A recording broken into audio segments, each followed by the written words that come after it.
कृष्णा। तो बहुत बहुत स्वागत है आप सभी का हमारे आज के सत्र में, जिसमें कि हम चर्चा कर रहे हैं श्रीमद् भगवद गीता के अध्याय संख्या 17 को। और लास्ट के 5 श्लोक बचे थे, 5-6 जो भी हैं, तो उन्हें आज हम चर्चा करने वाले हैं। और उससे पहले हम जो पूरा चैप्टर है उसको समराइज़ करेंगे, कंक्लूड करेंगे कि इस चैप्टर में हमने किस किस विषय में चर्चा की थी। तो सबसे पहले इस चैप्टर में किस विषय में चर्चा हुई? सबसे पहले चर्चा हुई है पूजा के विषय में या श्रद्धा के विषय में, कि जो सतोगुणी लोग होते हैं वे किसकी पूजा करते हैं? बोलो सब लोग। सतोगुणी लोग किसकी पूजा करते हैं? देवी देवताओं की। भूल गए? रिवाइज कीजिए, खोलिए भगवद गीता को, जाइए जहाँ पर है 4थे श्लोक में। सतोगुणी लोग किसकी पूजा करते हैं? देवी देवताओं की। बोलो फटाफट, माइक ऑन करके सब लोग। और रजोगुणी लोग? रजोगुणी यक्षों राक्षसों की। और तमोगुणी लोग? भूत और भूत प्रेतों की पूजा करते हैं। और उसके बाद फिर बताया भगवान ने 3 प्रकार के खाना, 3 प्रकार का भोजन। तो सतोगुणी भोजन कैसा होता है?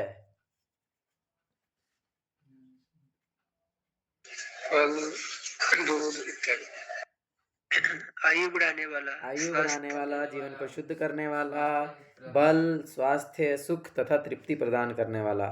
और इसके क्या गुण हैं? रसमय होता है, स्निग्ध होता है, स्वास्थ्यप्रद होता है और हृदय को भाने वाला होता है। और रजोगुणी भोजन कैसे होते हैं? चटपटा, बाकी लोगों के माइक्स नहीं है क्या? नमकीन, बहुत अधिक खट्टा, तीखा, नमकीन, चटपटा, शुष्क, जलन पैदा करने वाला। और ऐसे खाने को खा करके दुख, शोक और रोग उत्पन्न होते हैं।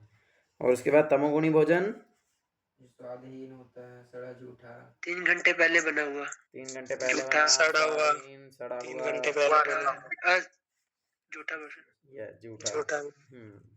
उसके बाद 3 प्रकार के यज्ञ। तो यज्ञ, सात्विक यज्ञ क्या होता है? जो कर्तव्य समझकर फल की इच्छा के बिना किया जाता है। रजोगुणी भौतिक लाभ के लिए गर्भवश किया जाता है। बोलो। भौतिक लाभ के लिए किया जाता है। बाकी लोग जो बोलो। कर्म के लाभ की इच्छा के रजोगुणी अपने लाभ के लिए, जो फल की इच्छा के साथ और दंभवश किया जाता है। तमोगुणी यज्ञ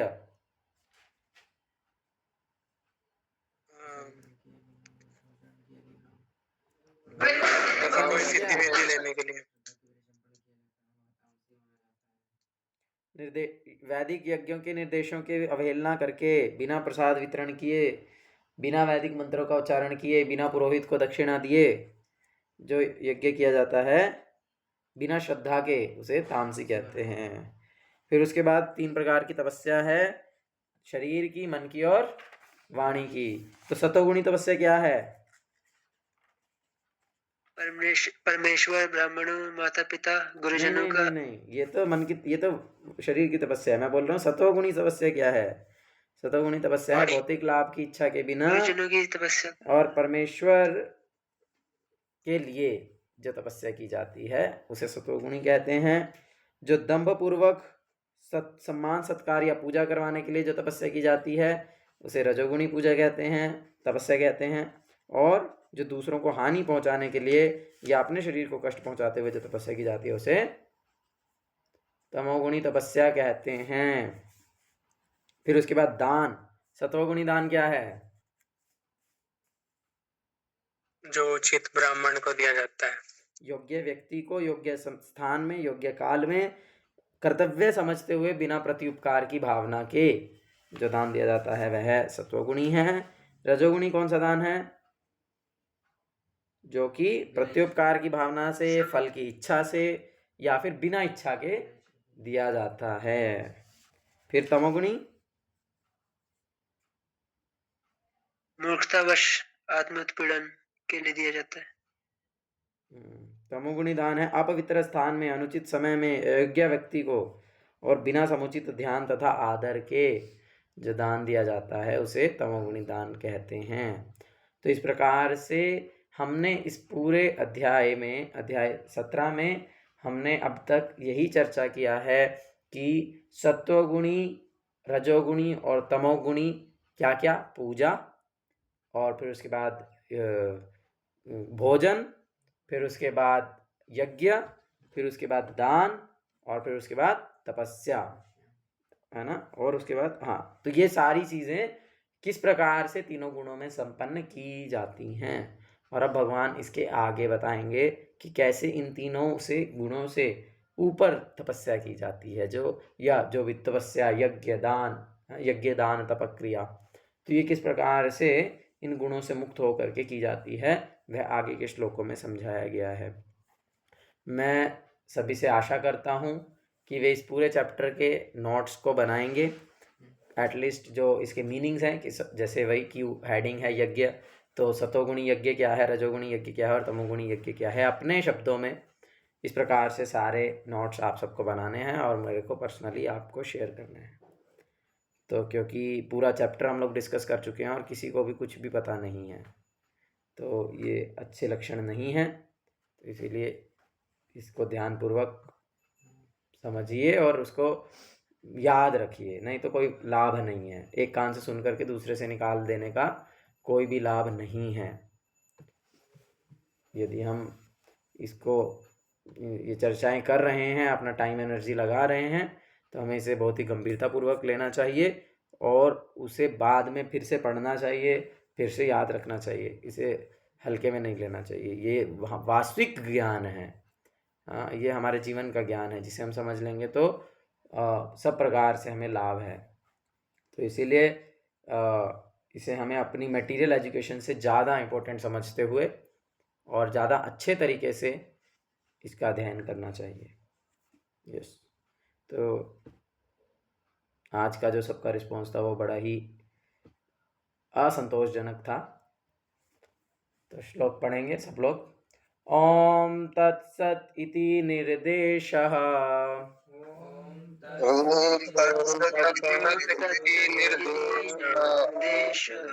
ब्रह्मणस्त्रिविध स्मृता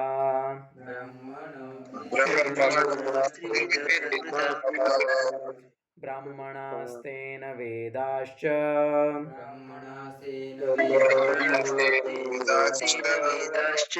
यज्ञाश्च विहिताः पुरा।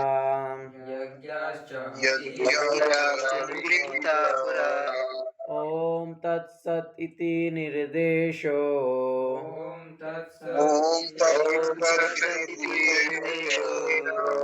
ब्रह्मणस्त्रिविध स्मृता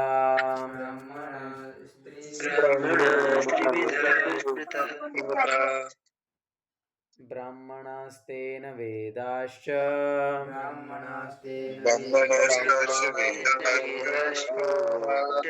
यज्ञाश्च विहिताः पुरा।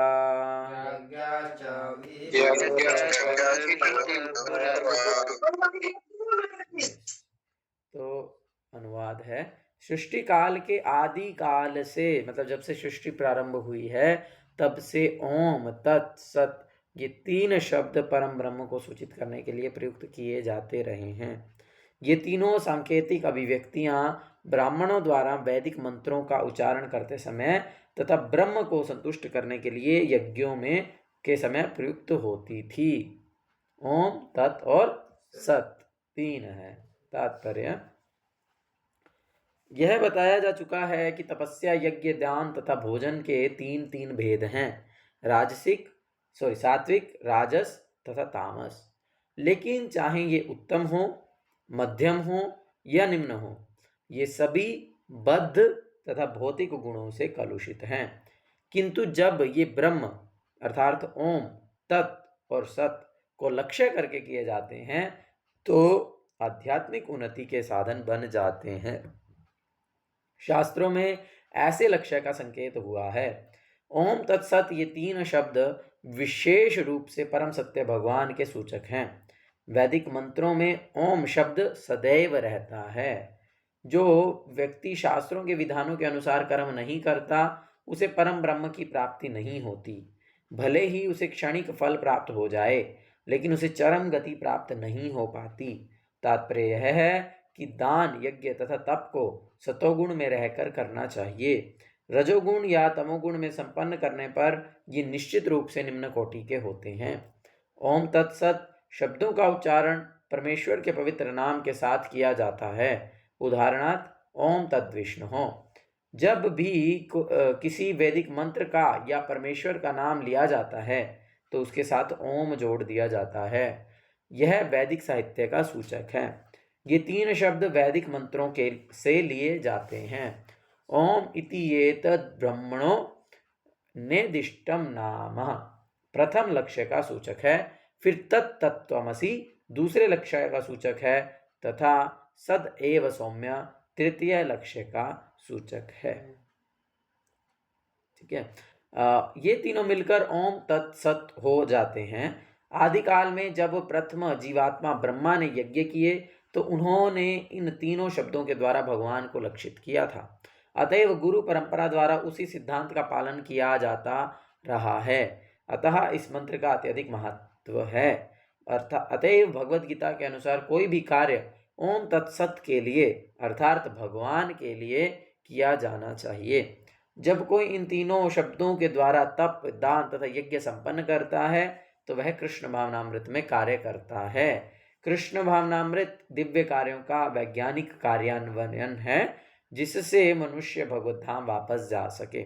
ऐसी दिव्य विधि से कर्म करने में शक्ति का क्षय नहीं होता।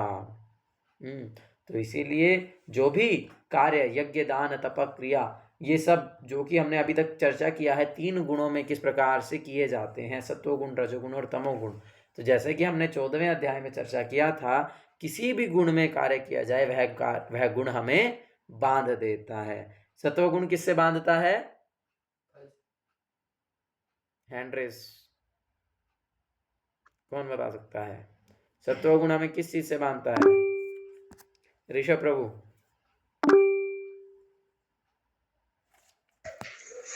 ज्ञान से। और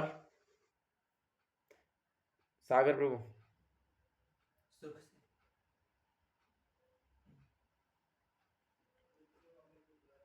सुख से। यस, ज्ञान और सुख।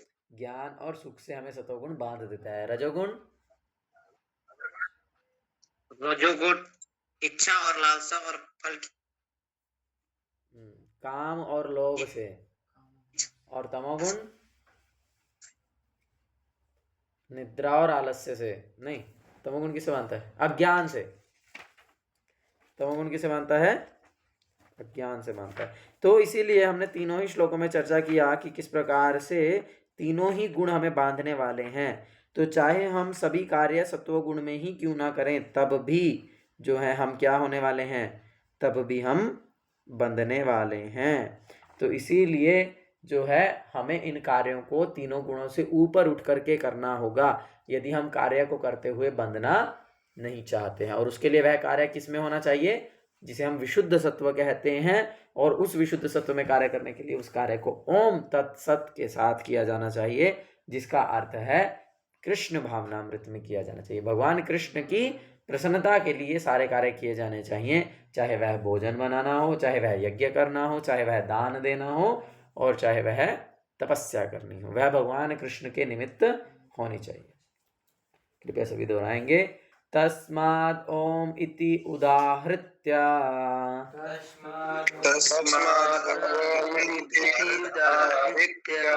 यज्ञदान तपः क्रिया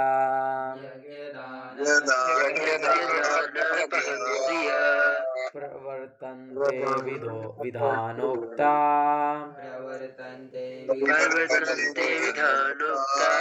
सततं ब्रह्मवादिनां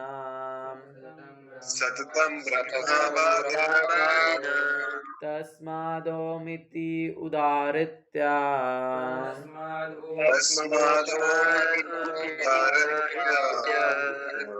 यज्ञदान तप क्रिया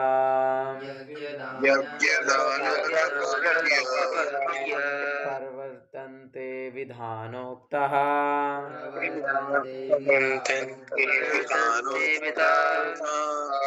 सततं ब्रह्मवादिनाम्।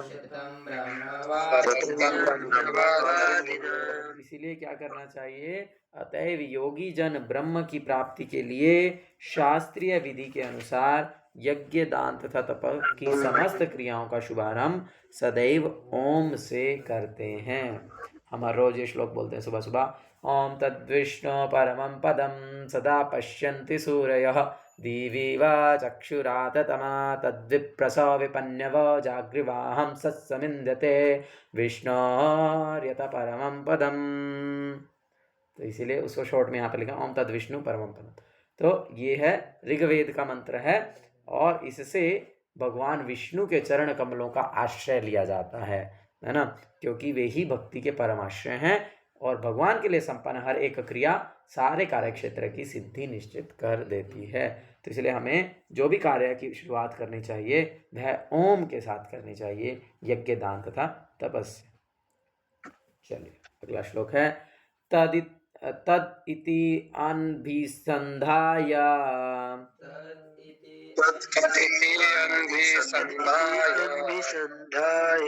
फलं यज्ञ तपः क्रियाः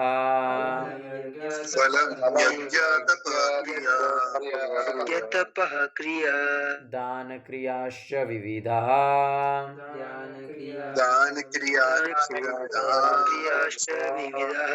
क्रियन्ते मोक्षकाङ्क्षिभिः।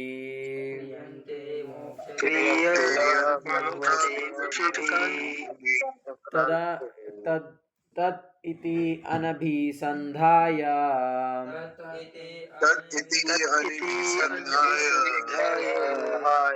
फलं यज्ञ तपः क्रियाः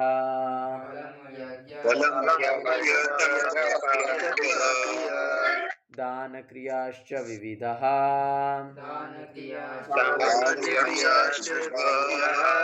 क्रियन्ते मोक्षकाङ्क्षिभिः।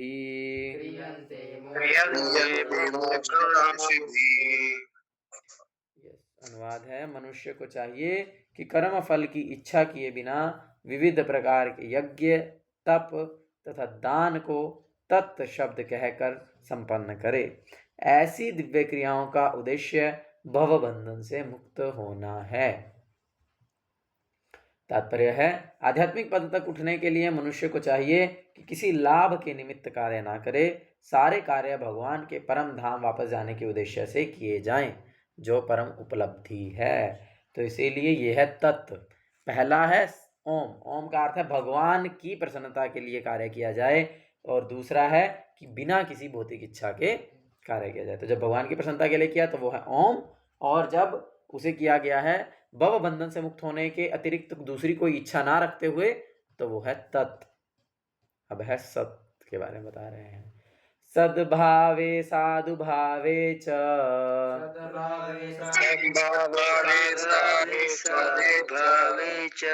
सत् इति एतत् प्रयुज्यते।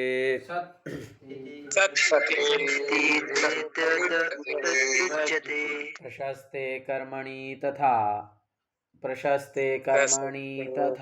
सत् शब्दः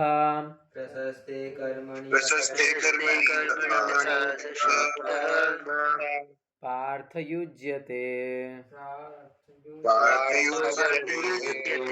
सद्भावे साधुभावे च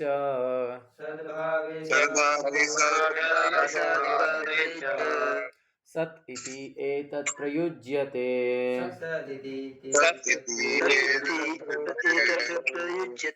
प्रशस्ते कर्मणि तथा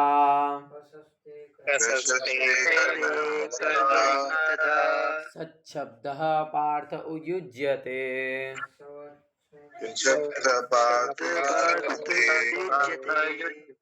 यज्ञे तपसि दाने च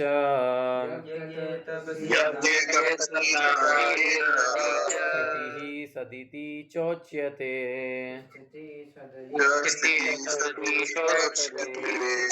कर्म चैव तदर्थ्यम् सद्दित्येवाभिधीयते।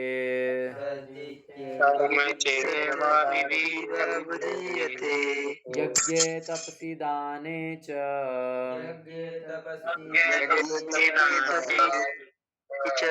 स्थितिः सदिति चोच्यते।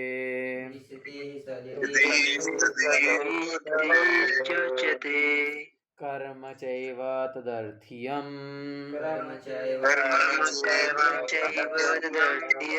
सदित्येवाभिधीयते।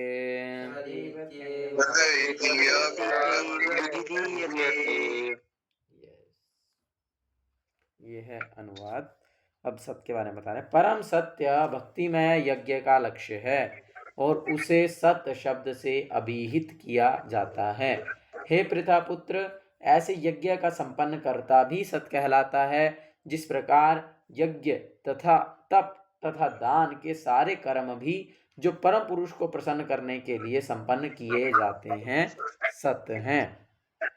कृपया म्यूट कर लीजिए जो अनम्यूटेड है। यस, तो सत्य क्या है? भगवान को क्या कहते हैं हम? शास्त्रों की भाषा में भगवान को परम सत्य कहा जाता है। वेदों में भगवान शब्द का प्रयोग नहीं हुआ है, ईश्वर शब्द का उपयोग नहीं हुआ है, वहां पर शब्द का प्रयोग हुआ है परम सत्य, जिसे संस्कृत में ब्रह्म कहते हैं। तो इसीलिए ये जो परम सत्य है इसे ही सत्य कहते हैं। और वैदिक निर्देश भी है असतो मा सदगमय। आपने सुना होगा बचपन में स्कूल्स में, है ना, तमसो मा ज्योतिर्गमय। तो उसी श्लोक की ही जो फ्रेज है वो है असतो मा सदगमय, कि हमें असत में नहीं रहना है, हमें सत्य की ओर जाना है। तो वो सत्य क्या है? वो सत्य है भगवान, परम सत्य। और उस उनके लिए कार्य करने वाला व्यक्ति, वो यज्ञ तप तथा दान यदि भगवान के लिए किया जाता है, परम सत्य के लिए किया जाता है, तो ऐसा व्यक्ति भी सत्य बन जाता है और उसके द्वारा किया गया कार्य भी सत्य हो जाता है। तात्पर्य है प्रशस्ते कर्मणि अर्थात नियत कर्तव्य सूचित करते हैं कि वैदिक साहित्य में ऐसी कई क्रियाएं निर्धारित हैं जो गर्भाधान से लेकर मृत्यु तक संस्कार के रूप में हैं। ऐसे संस्कार जीव की चरम मुक्ति के लिए होते हैं। ऐसी सारी क्रियाओं के समय ओम तत्सत उच्चारण करने की संस्तुति की जाती है। सद्भाव तथा साधु भाव आध्यात्मिक स्थिति के सूचक हैं। कृष्ण भावनामृत में कर्म करना सत्य है और जो व्यक्ति कृष्ण भावनामृत के कार्यों के प्रति सचेष्ट रहता है वह साधु कहलाता है। श्रीमद् भागवतम में कहा गया है कि भक्तों की संगति से आध्यात्मिक विषय स्पष्ट हो जाता है। इसके लिए सताम प्रसंगात शब्द व्यावृत हुए हैं। बिना सत्संग के दिव्य ज्ञान उपलब्ध नहीं हो पाता। किसी को दीक्षित करते समय या यज्ञोपवीत धारण कराते समय ओम तत्सत शब्दों का उच्चारण किया जाता है। इसी प्रकार सभी प्रकार के यज्ञ करते समय ओम तत्सत या ब्रह्म ही चरम लक्ष्य होता है। तदर्थीयम शब्द ब्रह्म का प्रतिनिधित्व करने वाले किसी भी कार्य में सेवा करने का सूचक है, जिसमें भगवान के मंदिर में भोजन पकाना तथा सहायता करने जैसी सेवाएं या भगवान के यश का प्रसार करने वाला अन्य कोई भी कार्य सम्मिलित है ना। यज्ञ का मतलब हमने पहले भी चर्चा किया था, यज्ञ मतलब केवल स्वाहा स्वाहा करना यज्ञ नहीं है। कोई भी कार्य जो भगवान की प्रसन्नता के लिए किया जा रहा है उसे यज्ञ कहते हैं। इस तरह ओम तत्सत शब्द समस्त कार्यों को पूरा करने के लिए कई प्रकार से प्रयुक्त किए जाते हैं। अश्रद्धया हुतं दत्तं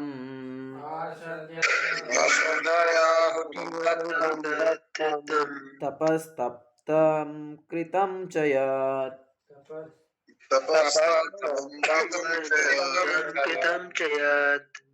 असत् इति उच्यते पार्थ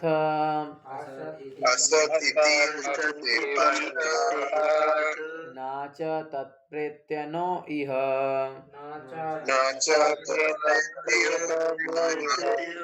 अश्रद्धया हुतं दत्तं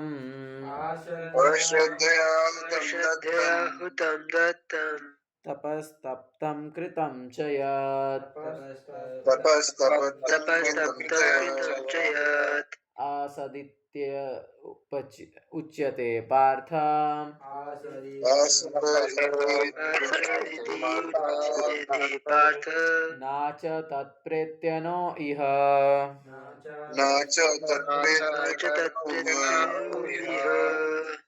अनुवाद है, हे पार्थ, श्रद्धा के बिना यज्ञ, दान तथा तप के रूप में जो भी किया जाता है वह नश्वर है, वह असत कहलाता है और इस जन्म तथा अगले जन्म दोनों में ही व्यर्थ जाता है। तात्पर्य, चाहे यज्ञ हो, दान हो या तप हो, बिना आध्यात्मिक लक्ष्य के व्यर्थ रहता है। अतएव इस श्लोक में यह घोषित किया गया है कि ऐसे कार्य कुत्सित हैं। प्रत्येक कार्य कृष्ण भावनामृत में रहकर ब्रह्म के लिए किया जाना चाहिए। संपूर्ण वैदिक साहित्य में भगवान में श्रद्धा की संस्तुति की गई है। ऐसी श्रद्धा तथा समुचित मार्गदर्शन के बिना, माइक किसका ऑन है? नारद प्रभु। अतएव इस श्लोक में यह घोषित किया गया है कि ऐसे कार्य कुत्सित हैं। प्रत्येक कार्य कृष्ण भावनामृत में रहकर ब्रह्म के लिए किया जाना चाहिए। संपूर्ण वैदिक साहित्य में भगवान में श्रद्धा की संस्तुति की गई है। ऐसी श्रद्धा तथा समुचित मार्गदर्शन के बिना कोई फल नहीं मिल सकता। समस्त वैदिक आदेशों के पालन का चरम लक्ष्य कृष्ण को जानना है। इस सिद्धांत का पालन किए बिना कोई सफल नहीं हो सकता। इसलिए सर्वश्रेष्ठ मार्ग यही है कि मनुष्य प्रारंभ से ही किसी प्रामाणिक गुरु के मार्गदर्शन में कृष्ण भावनामृत में कार्य करे। सब प्रकार से सफल होने का यही मार्ग है। उद्धव प्रभु पढ़ेंगे आगे। बद्ध अवस्था में लोग देवताओं, भूतों या कुबेर जैसे यक्षकों की पूजा के प्रति आकर्षित होते हैं। यद्यपि सतोगुण, रजोगुण तथा तमोगुण से श्रेष्ठ है, लेकिन जो व्यक्ति कृष्ण भावनामृत को ग्रहण करता है वह प्रकृति के इन तीन गुणों को पार कर जाता है। यद्यपि क्रमिक उन्नति की विधि है, किंतु शुद्ध भक्तों की संगति से यदि कोई कृष्ण भावनामृत ग्रहण करता है तो यह सर्वश्रेष्ठ मार्ग है। इस अध्याय में इसी की संस्तुति की गई है।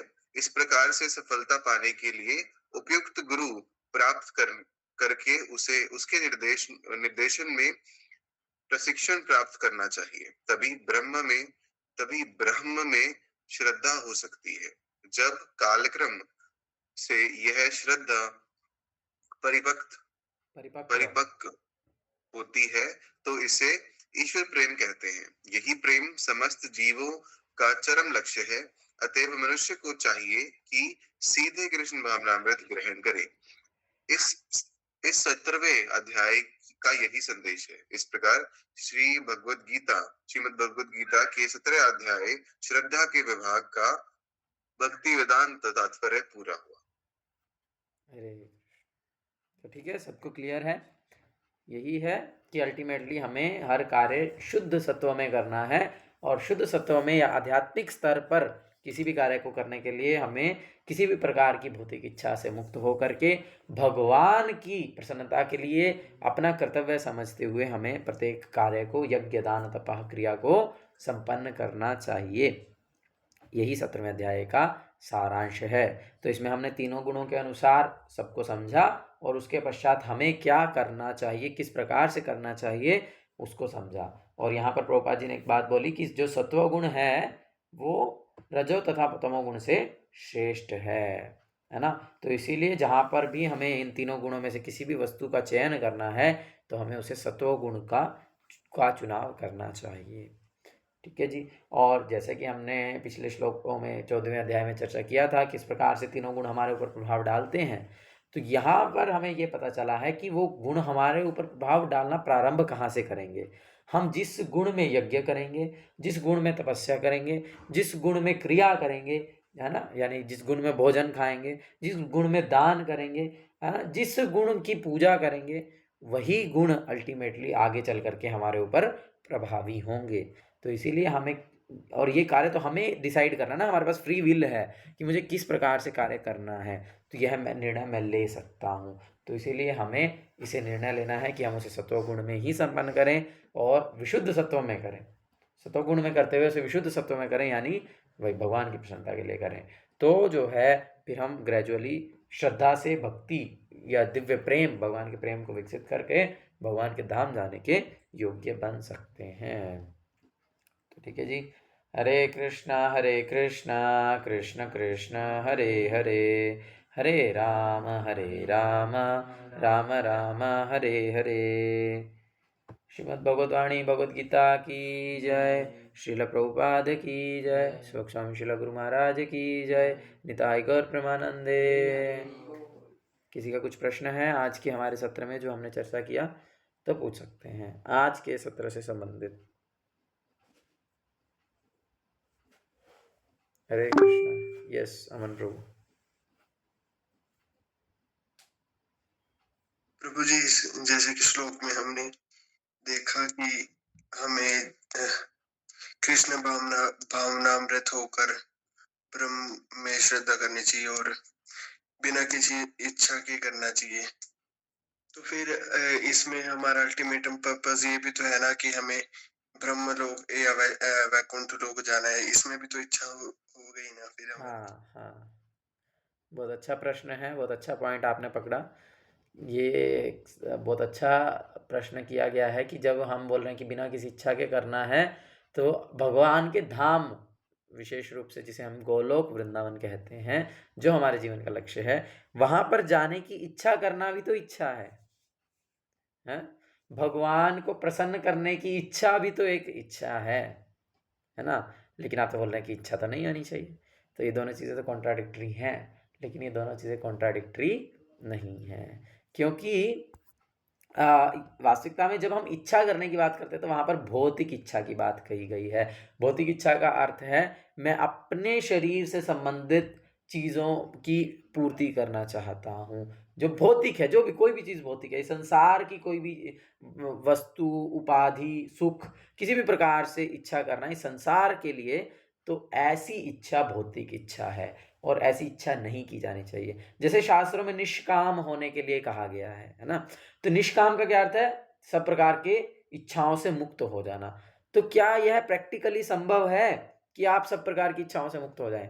ऐसा संभव ही नहीं है, ऐसा नहीं हो सकता है। और बहुत सारे लोग बोलते हैं हाँ देखो, सारा जो समस्याओं की जड़ है वो तो इच्छा करना है, तो इसलिए आप इच्छाएं करना बंद कर दीजिए। तो ऐसा संभव ही नहीं है। क्यों? क्योंकि हमारे मन का कार्य ही है इच्छा करना, थिंकिंग, फीलिंग एंड विलिंग।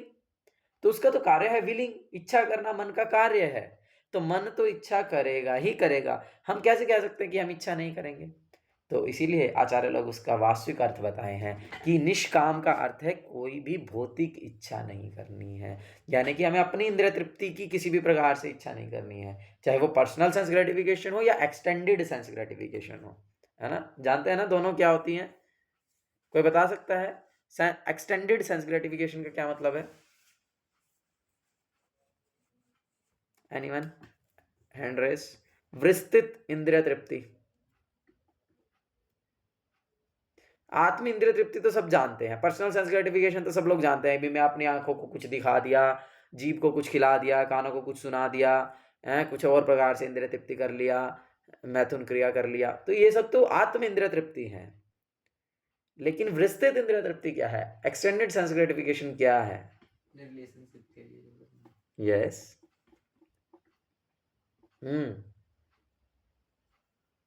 किसी को नहीं पता है? अनेक प्रकार के वाद चलाना, प्रभुपाद इसको कहते हैं। जैसे समाजवाद, राष्ट्रवाद, इस प्रकार से वाद जो हैं, isms, this isms are extended sense gratification.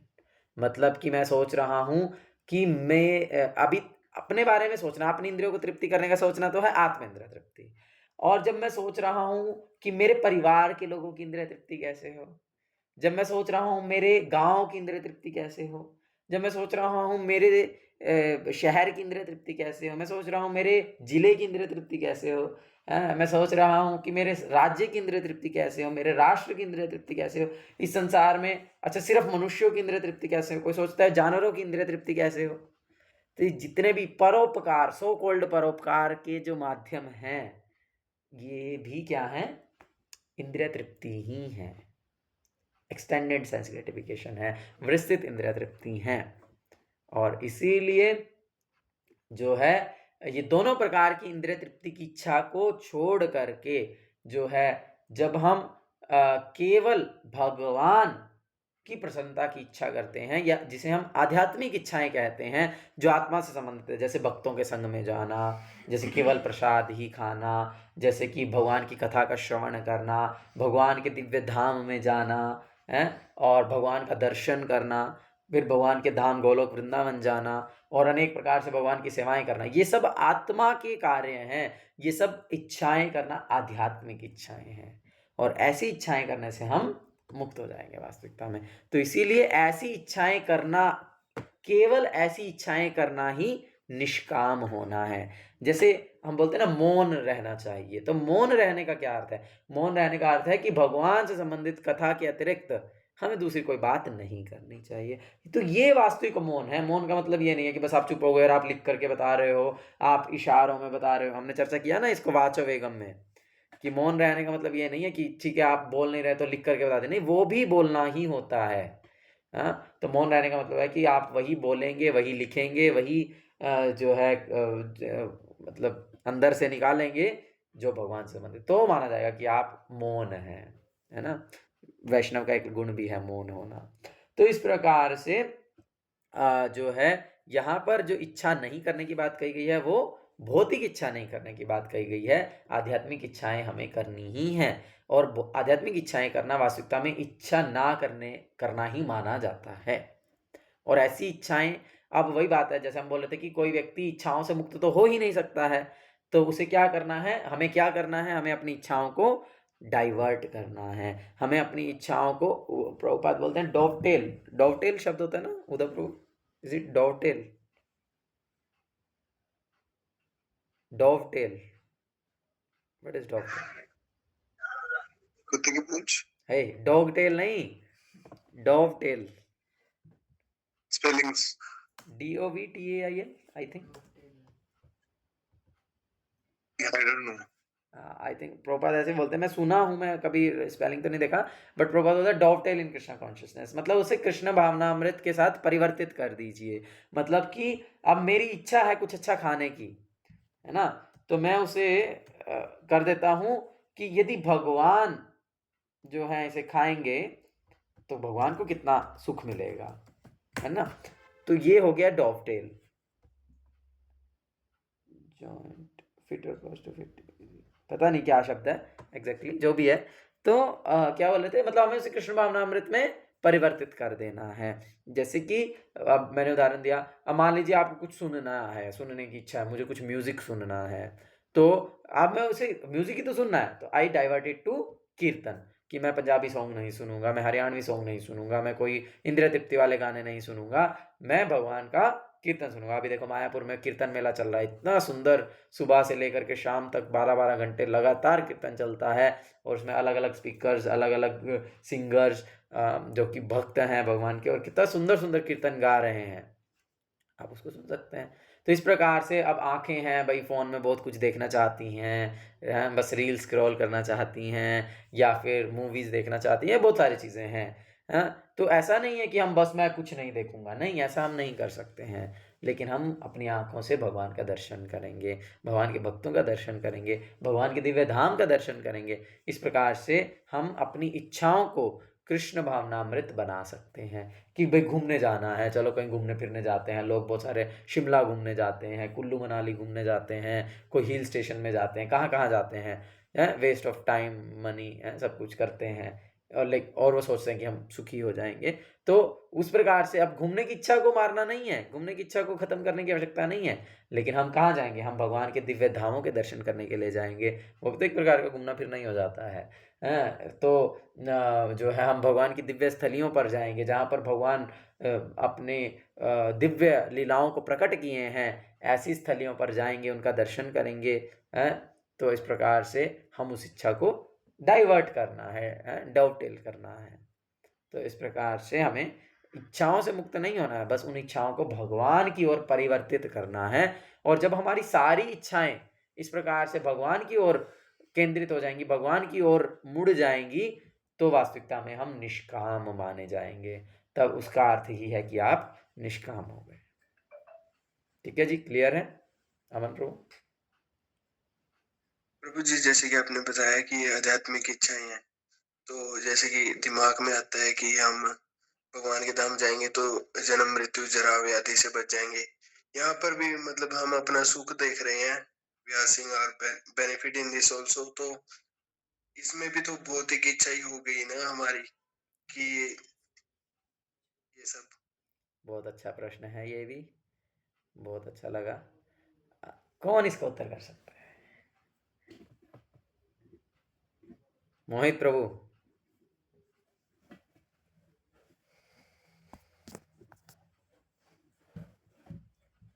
वो मैं उत्तर नहीं कर सकता उसको ठीक से। क्या सीख रहे हैं इतने समय से निशांत प्रभु?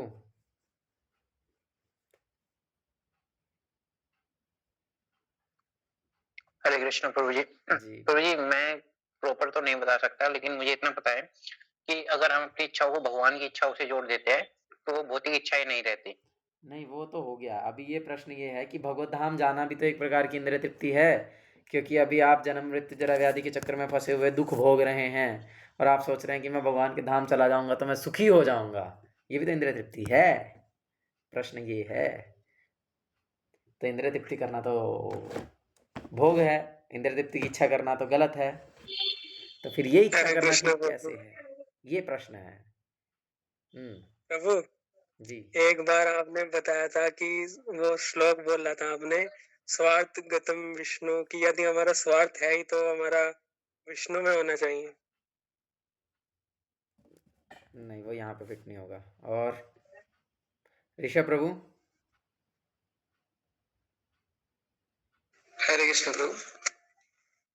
प्रभु, जैसे कि अभी हमें बताया है कि हम मतलब सभी को एक अल्टीमेट रिसोर्स के पास जाना चाहता है, तो भगवान तो परम सत्य है, परम पुरुष है, तो उस उनके लिए इच्छा करना, तो ये तो एक इस प्रकार की मतलब इंद्रिय तृप्ति तो नहीं कह सकते। क्यों नहीं कह सकते? इंद्रिय तृप्ति ही तो है, क्यों नहीं कह सकते? लक्ष्य प्रभु?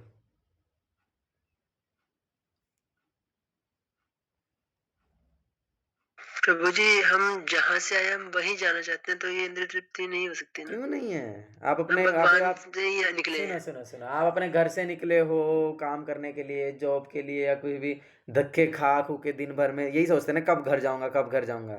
तो घर से ही तो निकले थे, तो घर जा रहे हैं, इंद्रिय तृप्ति नहीं है। उद्धव प्रभु? हरे कृष्णा। आई थिंक जब हम भगवत धाम जा रहे हैं तो हम वहाँ पे क्यों जा रहे हैं? भगवान के दास बन के जा रहे हैं, इसलिए वो इंद्रिय तृप्ति नहीं होगी। चलो पहले दीपांशु प्रभु से सुनेंगे। तो भगवत धाम हम इसलिए जा रहे हैं ताकि हम भगवान की सेवा करने योग्य बन जाएं, और उसलिए हम ये तृप्ति कर सकते हैं। वो सही है भगवान की सेवा करने के लिए। चलो, और कोई? प्रभु, आपने अभी बोला था वो भौतिक नहीं है, वो आध्यात्मिक है। लेकिन इंद्रिय तृप्ति तो है, जब इंद्रिय तृप्ति की इच्छा तो भौतिक है।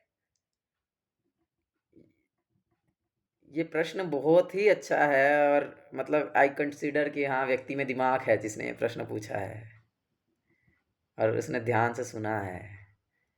बाकी लोग तो क्वेश्चन को समझ तक नहीं पा रहे हैं। तो I really appreciate Aman Prabhu. And ये प्रश्न वास्तविकता में सही है, और वास्तविकता में भगवान के धाम जाने की इच्छा रखना भी इंद्रिय तृप्ति ही है, क्योंकि आप इस संसार में दुख भोग रहे हो और आप चाह रहे हो कि भाई मैं इस संसार से मुक्त हो जाऊं ताकि मैं दुखों से मुक्त हो जाऊं। तो ये तो इंद्रिय तृप्ति है, और ये भक्ति एक प्रकार से नहीं है। भक्ति क्या है? निज कर्म गुणा दोषे जे जे जन्म पाई। भक्तिनाथ ठाकुर बोल रहे हैं कि अपने गुणों और अपने दोषों के कारण मुझे जिस जिस घर में जन्म लेना पड़े, जिस जिस रूप में मुझे जन्म लेना पड़े, मैं तैयार हूं। लेकिन क्या होना चाहिए? अहेतु की भक्ति हृदय जागे अनुक्षणे। लेकिन आपकी अहेतु की सेवा की भावना मेरे हृदय में सदैव ही रहनी चाहिए। यदि आपने मुझे मल का कीड़ा भी बनाना ना, तो वो भी भक्त के घर में बनाना। ये भक्त का भाव है। भक्त का भाव मुक्त होना नहीं है। ना धनम ना जनम ना सुंदरीम कविताम वा जगदीश काम ये मम जन्मनी जन्मनीश्वरे। अरे भगवान के धाम चले जाएंगे तो जन्म कहाँ है? लेकिन महाप्रभु क्या इच्छा कर रहे हैं? महाप्रभु हमें क्या सिखा रहे हैं? हर रोज बोलते हैं सुबह, क्या बोल रहे हैं? मम जन्मनी जन्मनीश्वरे। मुक्ति नहीं चाहिए, आपका धाम नहीं चाहिए, मैं जन्म जन्म तक बस क्या चाहिए? भवतार भक्ति रहे तो की त्वयि, आपकी सेवा चाहिए। तो सेवा करना तो इंद्रिय तृप्ति नहीं है। तो इसीलिए वास्तविक भक्ति का अर्थ है प्रेममयी सेवा, दैट्स ऑल।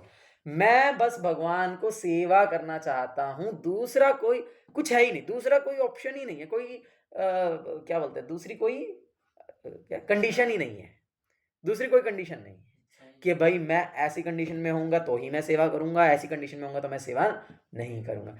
तुम्हारे सेवाए दुख होए यत सेवते परम सुख। ऐसा नहीं है कि जब मेरे को बड़ा सुख मिल रहा होगा तो मैं सेवा करूंगा और मुझे सुख नहीं मिलेगा तो मैं सेवा नहीं करूंगा, ऐसा नहीं है। क्या बोल रहे हैं आचार्य कि आपकी सेवा करने के लिए तो मुझे जो दुख उठाने पड़ेंगे, जो कष्ट करना पड़ेगा, वास्तविकता में मैं उसे स्वीकार करने के लिए तैयार हूं, क्योंकि वो तो परम सुख है। तो इसीलिए आदर्श रूप से जो भक्ति है उसका अर्थ यही है कि आपको भगवत धाम जाने की इच्छा भी नहीं रखनी चाहिए। केवल एक इच्छा क्या है? भगवान को प्रसन्न करने की, भगवान की सेवा करने की, भगवान के लिए कष्ट करने की इच्छा एकमात्र होनी चाहिए। लेकिन प्रभुपाद बोलते हैं कि हम अभी उतने उन्नत नहीं हैं कि हम केवल ये इच्छा कर पाएं, और अभी हम इतने उन्नत भी नहीं हैं कि जो है हम इस संसार में ही फंसे रह जाएंगे, माया में फंस जाएंगे। और क्योंकि यहाँ पर जो माया का प्रभाव है बहुत अधिक प्रबल है, हम तो शुद्ध भक्त नहीं है कि हमारे ऊपर माया का प्रभाव पड़ेगा नहीं और हम जहाँ भी रहेंगे हम भगवान की सेवा करते रहेंगे, हम जिस भी स्थिति में रहेंगे भगवान की सेवा करते रहेंगे, ऐसा तो संभव नहीं है। इसीलिए हमें ये इच्छा रखनी है कि ताकि मैं भगवान की सेवा में नित्य रूप से लगा रहूं, इसलिए मुझे भगवान के धाम में जाना है। यस, इसलिए मुझे भगवान के धाम में जाने की इच्छा रखनी है ताकि मैं भगवान की निरंतर सेवा में लगा रहूं। लेकिन क्योंकि प्रारंभ में तो हमारा उद्देश्य इंद्रिय तृप्ति ही होता है ना, जीवन में सुखी होना ही होता है ना, तो इसीलिए उस प्रकार से उसे डाइवर्ट किया जाता है कि भाई ठीक है, तुम सुखी होना चाहते हो ना जीवन में, तो सुखी होना है तो भगवान के धाम में जा करके हो, यहाँ पर सुखी नहीं हो सकते। तो वास्तविकता में हम भगवान के धाम सुखी होने के लिए, जन्म मृत्यु जरा व्याधि के चक्कर से मुक्त होने के लिए नहीं जा रहे हैं। एक भक्त तो नहीं चाहता है कि वो मुक्त हो जाए। वास्तविकता में भक्त केवल भगवान को सेवा करना चाहता है। लेकिन अगर हम कुत्ते बन गए, हम बिल्ली बन गए, हम कीड़ा मकोड़ा बन गए, तो हम भगवान को सेवा नहीं कर पाएंगे, इस जन्म में ही नहीं कर पाएंगे। थोड़ा सा भक्तों से दूर हो जाएंगे तो, रेगुलरली क्लास में नहीं आएंगे तो, जप नहीं करेंगे तो कहाँ भटक जाएंगे पता नहीं। तो इसीलिए क्योंकि हम उस स्तर पर नहीं हैं कि हम सदैव भगवान की सेवा में लगे रह पाएंगे प्रेम पूर्वक, इसीलिए हमें भगवान के धाम में जाने की इच्छा को रखना है। और यह इंद्रिय तृप्ति नहीं है। आया सबको समझ में? अमन प्रभु, और कुछ प्रश्न? भक्त मतलब सेवा, भक्ति का अर्थ ही है सेवा। भक्ति जो है वो भज धातु से बनती शब्द आता है, और भज अर्थ होता है भज सेवायाम, जिसका अर्थ ही है सेवा करना।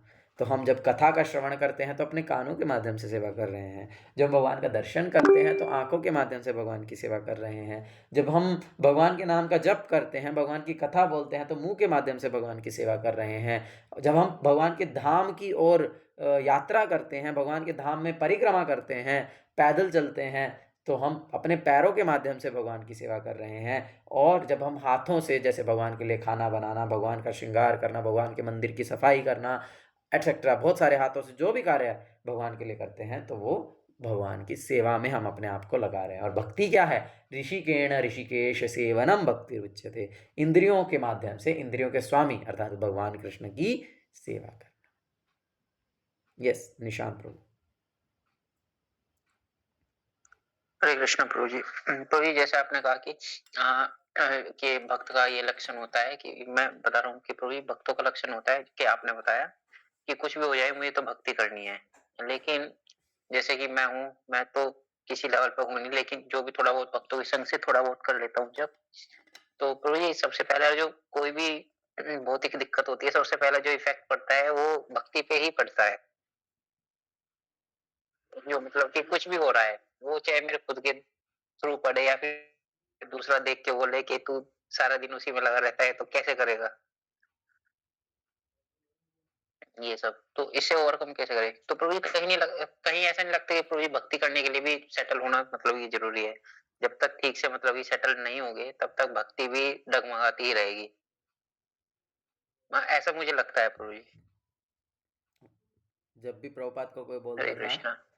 जब भी प्रभुपाद को कोई बोलता था according to me, suppose, I think, तो प्रभुपाद बोलते थे what is the value of your thinking. Hare Krishna prabhu ji. Prabhu ji, इसमें मतलब कि मेरे साथ ये हो रहा है, मैं इसलिए बोल रहा हूँ। तो वास्तविकता में जो भक्ति है ना, वो इंडिपेंडेंट है, हर चीज से इंडिपेंडेंट है। अब आप कह सकते हैं कि अब अगर आप शास्त्रों को नहीं पढ़ेंगे तो आप भक्त कैसे बनेंगे? लेकिन भक्ति शास्त्र पढ़ने पर निर्धारित नहीं है, इसे ज्ञान कहते हैं। जैसे ज्ञान और वैराग्य है ना, वो भक्ति के पुत्र हैं। हाँ, तो ज्ञान और वैराग्य विकसित करने की हमें आवश्यकता नहीं है भक्ति करने के लिए, कि मुझे बहुत सारा ज्ञान अर्जित करना पड़ेगा और मुझे संसार से वैराग्य उत्पन्न करना पड़ेगा तब मैं भक्ति करूंगा या तब मैं भक्ति कर पाऊंगा। ऐसा नहीं होता है। भक्ति करने से ज्ञान और वैराग्य स्वतः आ जाते हैं। जब हम भगवान की भक्ति, अब शास्त्रों को पढ़ लिया आपने, वैसे आपने बहुत कुछ जान लिया, बहुत कुछ जानते हैं, आप बड़े विद्वान हैं, आप बहुत सारे श्लोक बोल सकते हैं, ये वास्तविक ज्ञान नहीं है। वास्तविक ज्ञान होता है जब व्यक्ति आध्यात्मिक अनुभूति प्राप्त करता है और उसके लिए, और जब दिव्य ज्ञान जो कि हृदय में प्रकाशित किया जाता है गुरु के माध्यम से, वह वास्तविक ज्ञान है। और वो गुरुजी ऐसे ही नहीं करते हैं। वो जब व्यक्ति भक्ति करता है, भक्ति मीन्स आप जप मान सकते हो, तो जब व्यक्ति जप करता है, गंभीरतापूर्वक गुरु को सेवा करता है, तब गुरुजी प्रकाशित करते हैं। और एट द सेम टाइम वैराग्य भी तभी आता है जब हम अच्छे से भक्ति करते हैं। हम सोचेंगे कि वैराग्य आएगा तो मैं भक्ति करूंगा, नहीं, ऐसा कभी होने वाला नहीं है। वो वैराग्य आर्टिफिशियल होता है। तो वास्तविक वैराग्य कब आता है? जब हम गंभीरतापूर्वक भक्ति करते हैं। हाँ, श्रीमद् भागवतम का श्लोक है, भक्ति परेशानुभव विरक्ति अन्यत्र स्यात्। जैसा त्रिका एक कालहा, कि जिस प्रकार से खाना खाने पर जब आपको भूख लगी है और आपको खाना मिल जाए और आप खाना खा रहे हैं तो तुष्टि पुष्टि क्षुद्ध पायोनुगासम। जिस प्रकार से जब आप खाना शुरू करते हैं तो आपको एक तुष्टि मिलती है, यू गेट सेटिस्फाइड, है ना, धीरे धीरे आपको संतुष्टि होने लगती है। देन आपको पोषण मिलता है, आपके शरीर पोषित होता है और क्षुधा माने भूख जो है वो शांत होने लगती है धीरे धीरे। तो ये तीनों एक साथ ही होते हैं। ऐसा नहीं है कि आपको खाने से तो पहले तो भूख मिटेगी, फिर थोड़े समय के बाद आपको संतुष्टि आएगी, फिर थोड़े समय के बाद आपको पोषण मिलेगा, ऐसा नहीं है। तीनों एक ही साथ होते हैं। और ये जब जिसको होते हैं, जो खाता है उसको पता चल जाता है, उसको दूसरे से पूछने की जरूरत नहीं होती है। अब आप खाना खा रहे हो, आपको भूख लगी थी, आपको 4 रोटी आपको दे दी, तो आप पूछो प्रभु जी क्या मैं 2 रोटी और खा लूं, क्या मेरा पेट भरा है कि नहीं भरा? ऐसा थोड़ी होता है। वो आप जानते हैं कि आपका पेट भरा है कि नहीं भरा है। उसी प्रकार से भगवान बोल रहे हैं कि भक्ति, जब हम भगवान की दिव्य भक्ति में सेवा में लगते हैं, भक्ति, और उस जैसे ही हम भक्ति करते हैं तो उसके साथ साथ में क्या आएगा? परीश अनुभव, साक्षात भगवान का अनुभव हमारे जीवन में आता है। और भक्ति परेश अनुभव और विरक्ति अन्यत्र स्यात्। और जो भगवान से संबंधित वस्तुएं नहीं है, जो जिस स्थान का, जिस व्यक्ति का और जिस भी भौतिक वस्तु का भगवान से संबंध नहीं है। सबके कैमरे क्यों ऑफ हो गए एकदम से? मेरे इंटरनेट में प्रॉब्लम थी क्या? तो जिस भी तो जिस भी चीज, जो भी चीज भगवान से संबंधित नहीं है, उनके प्रति हमारी विरक्ति स्वतः आ जाएगी, यदि हम वास्तविकता में भक्ति कर रहे हैं तो ये तीनों चीजें अपने आप होती हैं, एक साथ होती हैं। और प्रभुपाद बोलते हैं ये पैमाना है, हम चेक कर सकते हैं हम कितना आध्यात्मिक जीवन में उन्नति कर रहे हैं। जितना हम, जो भगवान से संबंधित चीजें नहीं हैं, जो लोग भगवान से संबंधित नहीं हैं, जो भगवान से ईर्ष्या करते हैं, या जो स्थान भगवान की भक्ति के अनुकूल नहीं है, हम ऐसे स्थान, ऐसे व्यक्ति और ऐसी वस्तुओं के प्रति कितना विरक्ति उत्पन्न कर पाए हैं, ये पैमाना है। इसके अनुसार निर्धारित होगा कि हम कितना आध्यात्मिक जीवन में प्रगति किए हैं। तो इसीलिए, और बैक टू योर क्वेश्चन, अगर हम आपके प्रश्न पर चलें तो क्या प्रश्न था? मैं थोड़ा सा स्किप हो गया। हरे कृष्णा। तो ये प्रश्न ये था कि कोई बार जो भौतिक आपदा आती है, थोड़ी सी दूर से तो भक्ति भक्ति, इफेक्ट होती यस, है, ठीक है याद और आया। तो उससे भक्ति हमारी फ्लक्चुएट हो जाती है, क्योंकि अभी जो है हम उसे बोलते हैं निष्ठा। तो वो निष्ठा का स्तर होता है। जब व्यक्ति निष्ठा के स्तर पर आता है तब उसे कहते हैं स्टेबिलिटी। तब व्यक्ति आध्यात्मिक रूप से स्टेबल हो जाता है। फिर उसके बाद कुछ भी हो जाए जीवन में, व्यक्ति जो है एक निष्ठ ही रहता है।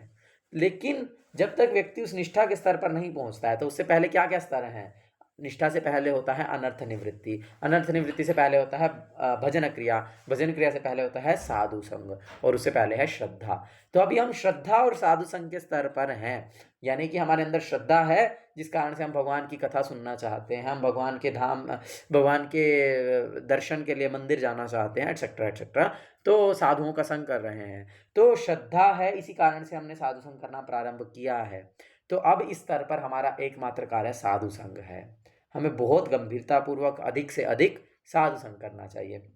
जब हम इसी प्रकार से साधु संग करते रहेंगे तो साधु संग की से आगे बढ़ करके, या साधु संग के प्रभाव से हमारी भजन क्रिया प्रारंभ होती है। जैसे कि जब मान लो आप पहली बार भक्तों से मिले होंगे, एक दो बार मिले होंगे, तो भक्तों ने आपको माला पकड़ा दिया, लो जी अब ये हरे कृष्ण महामंत्र जप करो। तो ये क्या हो गया? वहां से आपकी भजन क्रिया प्रारंभ हो गई एक प्रकार से। लेकिन वास्तविक भजन क्रिया प्रारंभ होती है जब गुरु के द्वारा दीक्षा दी जाती है, यानी जब आप एक शुद्ध भक्त के संपर्क में आ जाते हैं, एक शुद्ध भक्त से अपने संबंध को स्थापित कर लेते हैं। वास्तविक भजन क्रिया वहां से प्रारंभ होगी। तब तक आप श्रद्धा या साधु संग के स्तर पर ही रहेंगे, उससे ऊपर नहीं बढ़ सकते। तो जब इस प्रकार से गुरु के द्वारा दीक्षा प्राप्त करके व्यक्ति भजन क्रिया को प्रारंभ करता है, फिर उसके बाद अनर्थों की निवृत्ति होनी शुरू होती है। फिर उसके बाद व्यक्ति के जीवन में जो अनर्थ, जिनका कोई अर्थ नहीं है, ऐसी वस्तुएं उसके जीवन से स्वतः हट जाती हैं ग्रेजुअली, और अनर्थ निवृत्ति हो। जब अनर्थ निकल गए तो नष्ट प्रायेषु अभद्रेषु नित्यम भागवत सेवया, तो फिर भगवती नष्ट प्रायेषु अभद्रेषु नित्यम भागवत सेवया भगवती उत्तम श्लोके भक्तिर्भवती नैष्ठिकी। फिर भक्ति क्या हो जाती है? नैष्ठिकी हो जाती है। फिर आप निष्ठा के स्तर पर आ जाते हैं, फिर वो हिलती नहीं है, फिर वो डिस्टर्ब नहीं होती है किसी भी कारण से। तो इसीलिए क्या करना है? अभी के स्तर पर अधिक से अधिक साधु संग, या जैसे हमने पिछली चर्चा में अपने किया था, शृण्वताम स्वकथा कृष्ण, तो भगवान की कथा का श्रवण करना है साधुओं के संग में रह करके। तो इसीलिए अभी हमें अधिक से अधिक साधु संग करके इस योग्य बनना होगा। अब वी कैनॉट, मतलब अब दीक्षा कोई सस्ती चीज़ नहीं है, और केवल ऑफिशियली माला या नाम मिल जाना भी दीक्षा नहीं है। तो यदि हम वास्तविक दीक्षा प्राप्त करना चाहते हैं तो उसके लिए हमें योग्य बनना पड़ेगा। तो यदि हम योग्य बन जाएंगे तो हम आध्यात्मिक गुरु, एक शुद्ध भक्त से संबंध को स्थापित करेंगे, वास्तविकता में दीक्षा प्राप्त करेंगे, और फिर हमारी भजन क्रिया प्रारंभ होगी। तो निष्ठा तक पहुंचने के लिए अभी के लिए हमें साधु संग करना है। ठीक है जी। निशांत प्रभु, सेटिस्फाइड? जी प्रभु जी, प्रभु जी सेटिस्फाइड हूँ, लेकिन फिर भी एक छोटा सा क्वेश्चन और था। प्रभु जी उस टाइम पे निष्ठा के लेवल पर हो गए, लेकिन प्रभु जी मेरा कहने का मतलब ये था कि कैसे कैसे एक्सप्लेन करूँ कि मान लीजिए मेरा कल एक्सीडेंट हुआ और मैं तो बच गया, मेरी बाइक में बहुत ज्यादा वो हो गया, क्या बोलते हैं, नुकसान हो गया, डैमेज हो गया, और मैंने जॉब भी छोड़ा हुआ है। तो मेरे दिमाग में क्लिक करेगा, यार अभी तो मतलब ये जॉब छोड़ा हुआ है, पैसे है नहीं, ऊपर से बाइक का एक्सीडेंट हो गया, खर्चा बढ़ गया, अब ये कैसे करूँ मैं? तो मेंटली तो दिमाग वहीं पे रहेगा, वो पूरा दिन वो वहीं पे चलता रहेगा, ये सब। तो इसका क्या हो सकता है? सेम ही उत्तर है, शरणागति। क्या है शरणागति के 6 लक्षण बताए थे ना। ऑफ कोर्स इसका मतलब ये नहीं है कि हमें मटेरियली कुछ करना ही नहीं है या बस वो नहीं है, लेकिन माइंड की बात हो रही है यहाँ पर। हम भौतिक रिसोर्सेज में नहीं जा रहे हैं कि भाई नहीं, आपकी बाइक को अगर मतलब टूट फूट गई है तो उसको ठीक तो करवाना ही पड़ेगा, उसके लिए खर्चा तो करना ही पड़ेगा और उसके लिए आपको कमाना भी पड़ेगा। यहाँ पर ये मिसअंडरस्टैंडिंग करने की ज़रूरत नहीं है, लेकिन बात है माइंड की स्टेबिलिटी की। तो उस माइंड की स्टेबिलिटी के लिए सब लोग हैं क्या क्लास में? ये जा चुके हैं? तो ये सभी है मेरे नहीं। तो ये सभी का कैमरा ऑन है, मेरे पास नहीं दिख रहा है, मेरे इंटरनेट में प्रॉब्लम है शायद। मुझे सिर्फ आपका दिख रहा है। यस, क्या बोल रहा था मैं? हाँ, तो यदि हम मेंटल स्टेबिलिटी चाहते हैं तो उसके लिए हमें भगवान को और गुरु को शरणागति करनी होगी। शरणागति के 6 लक्षण बताए थे मैंने, बताओ सब लोग एक एक। अभी बताए थे, 1-2 दिन पहले ही बताए थे। फुली डिपेंडेंट ऑन सिर्फ भगवान, पूर्ण रूप से डिपेंडेंट हो जाना। 6 लक्षण बताए हैं, एग्जैक्टली 6 लक्षण। I want to listen the 6 points. Mohit prabhu, पहला पॉइंट।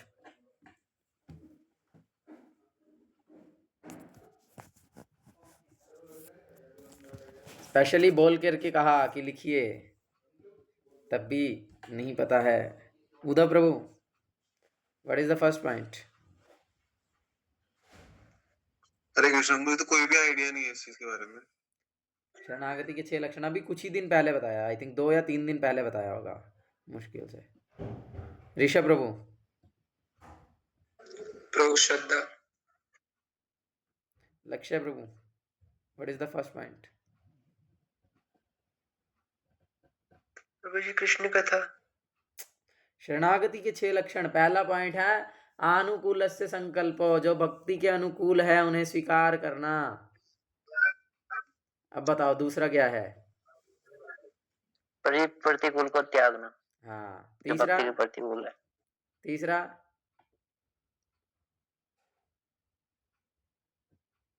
ये तो सबने तुक्का मार दिया। हाँ, दूसरा तो यही होगा पक्का। तीसरा? नहीं प्रभु जी, तीसरा प्रभु जी अत्याचार नहीं करना।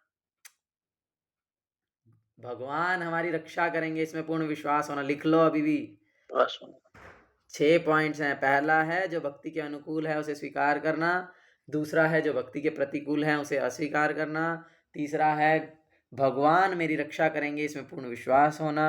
चौथा है भगवान मेरा पालन करेंगे, इसमें पूर्ण विश्वास होना। पांचवा है कि हर कार्य भगवान और गुरु की प्रसन्नता के लिए ही करना। और छठा है विनम्रता। ये सब करते हुए भी विनम्र रहना। कितनी बार एक्सप्लेन कर चुका हूँ इन पॉइंट्स को। जो भक्ति के अनुकूल है उसे बोलो सब लोग, जो भक्ति के अनुकूल है उसे स्वीकार करना। स्वीकार करना। जो भक्ति के प्रतिकूल है उसे अस्वीकार करना। त्याग देना। त्याग देना। भगवान क्या करेंगे? मेरी रक्षा करेंगे। मेरी रक्षा करेंगे, इस पर पूर्ण विश्वास होना। हाँ, और हर कार्य भगवान गुरु की प्रसन्नता और क्या करेंगे? भगवान ही मेरा रक्षा करेंगे। और क्या करेंगे? चौथा पॉइंट, पालन करेंगे। पालन करेंगे। हर पालन स्थिति करेंगे। में मेरा पालन करेंगे। और पांचवा पॉइंट, हर कार्य भगवान गुरु की प्रसन्नता भगवान हर कार्य तथा भगवान और गुरु के और प्रसन्नता के लिए करना। प्रसन्नता के लिए करना। छठा करना। सभी कार्यों करते हुए विनम्र रहना। ये सभी कार्य विनम्र करने के रहना, बाद सभी कार्य करना पर विनम्र बने रहना। फिर पूछूंगा कल को। तो शरणागति ये है। तो यदि आप शरणागति कर देंगे तो फिर विश्वास है भगवान रक्षा करेंगे।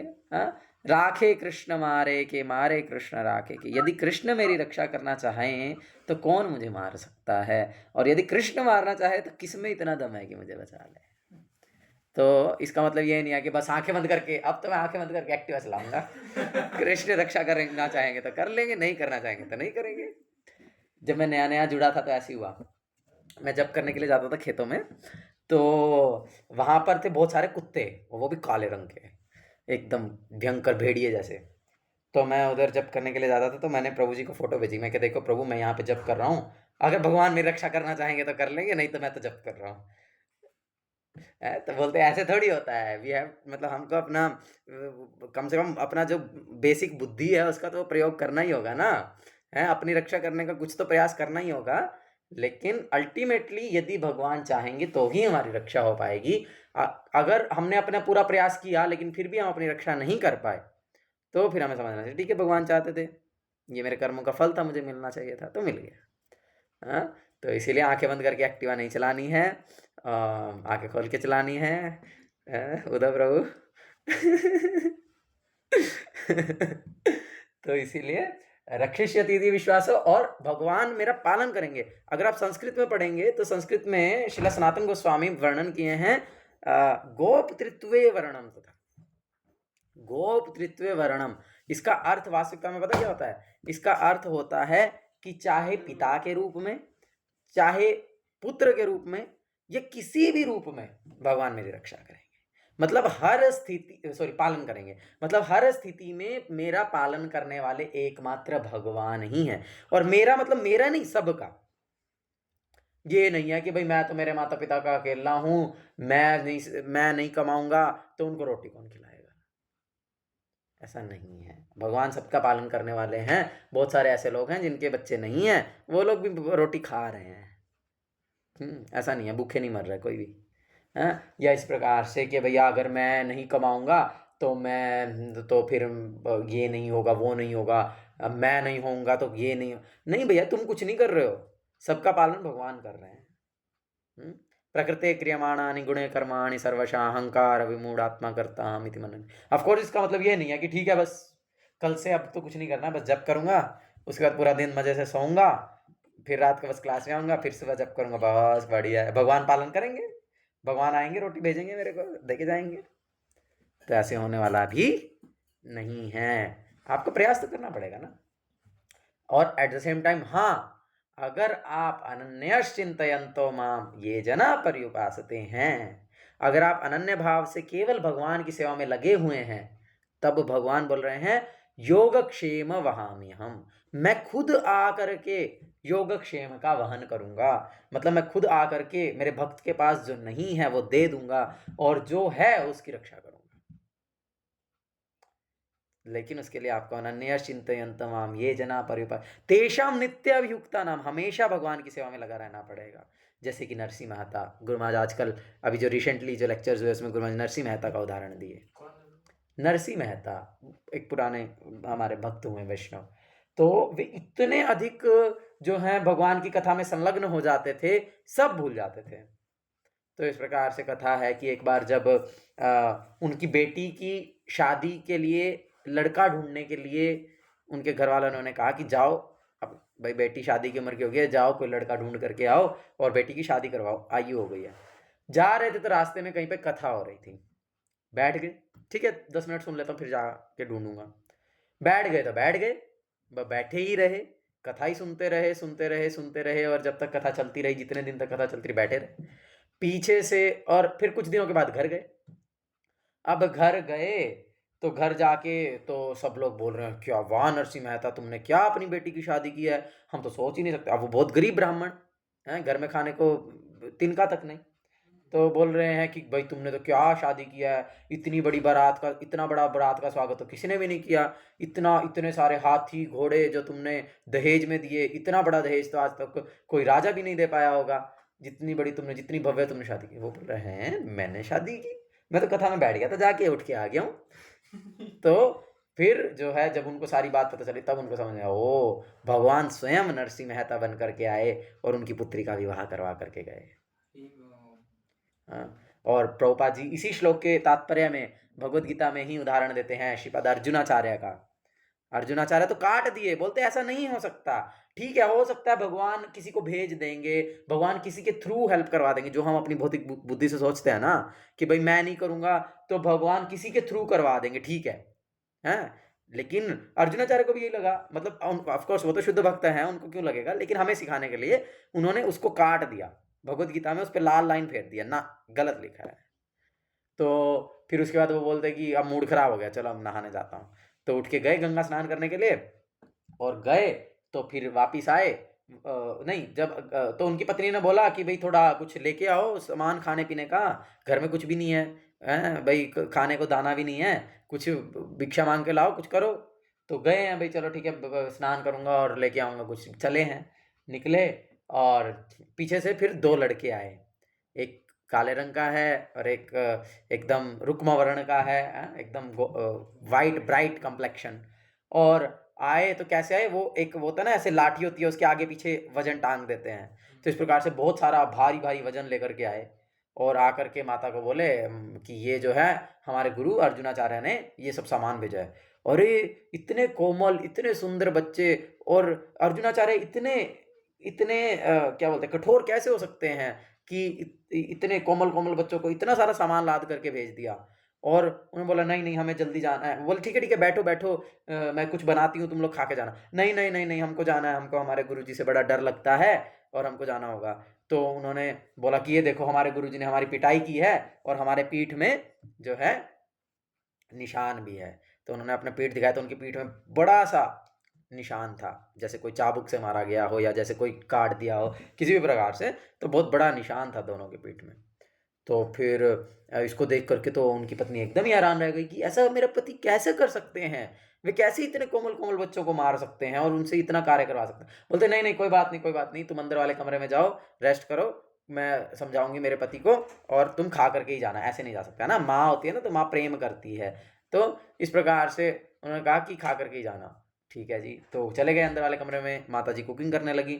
थोड़े समय के बाद अर्जुनाचार्य आए, तो उनकी पत्नी बोल रही है कि भाई ये आपने क्या किया, आपने जो है इतने कोमल कोमल बच्चों को मारा, उनको इतना सामान लेकर के भेज दिया। बोले मैंने सामान लेके भेज दिया, मैंने किसी को मारा, मेरे को तो कुछ मिला नहीं, मैं तो नहा के आ गया, मैं तो कुछ मांग के लाया ही नहीं, मैं तो कहीं गया ही नहीं है। तो और ये पकवान तुमने बना दिए, ये सब सामान कहाँ से आया? बोलते तुमने ही तो भेजा था।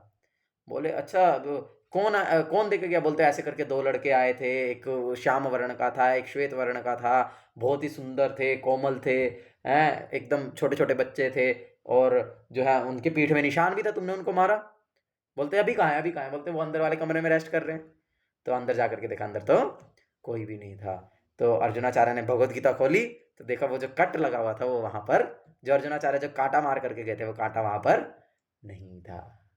तो भगवान प्रूव करके दिखाए हैं अपने शुद्ध भक्त को कि योगक्षेम वहामि अहम, क्योंकि भगवत गीता जो है वो स्वयं भगवान कृष्ण से अभिन्न है।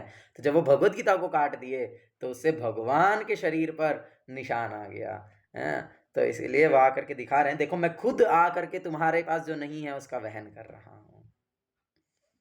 तो इस प्रकार से बहुत सारे उदाहरण हैं जिसमें कि भगवान इस प्रकार से अपने भक्तों के लिए जो अनन्यश्चिन्तयन्तो माम, अनन्य भाव से भगवान के कीर्तन में लगे हैं, चिंतन में लगे हैं और तेषां नित्यभियुक्तानां, जो हमेशा भगवान की सेवा में लगे हुए हैं, योगक्षेम वहामि अहम, भगवान उनके पास जो नहीं है वो उन्हें प्रदान करते हैं, और जो उनके पास है उसकी रक्षा करते हैं, भगवान स्वयं करते हैं।